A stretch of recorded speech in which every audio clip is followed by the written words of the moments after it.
Dear friends and family around the world, this Christmas or this holiday season, I want to bring you a message of peace and unity.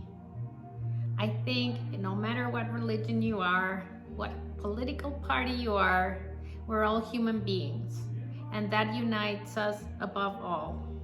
Let's bring peace and love to this world that so badly needs it. Try to see what unites us and not what divides us. Be the sunshine you want others to be for you. There's always sunshine behind the clouds. Let's dig that sunshine out, the warmth that you have in your heart, because everybody has it. Be that for the world and spread the love. Find it everywhere. Look at nature, look out your window. Be grateful for what you see out there.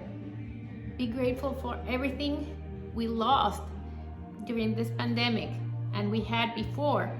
Let's value that more than ever and never take it for granted anymore.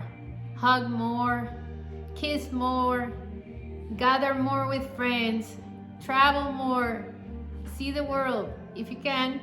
If not, enjoy your surroundings. There's plenty just right around your house.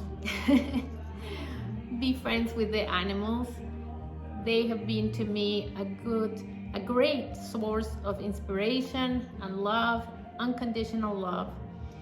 We should be more like them, really. They don't judge. They're grateful for what you do for them. And I've learned a lot from my four-legged friends. I love you all, and I wish you all the best for the next year. But whatever comes, take it as it is, accept it, and make the best of it. Everything is always changing. Stay flexible, peaceful, and have much love in your heart to spread. Happy holidays.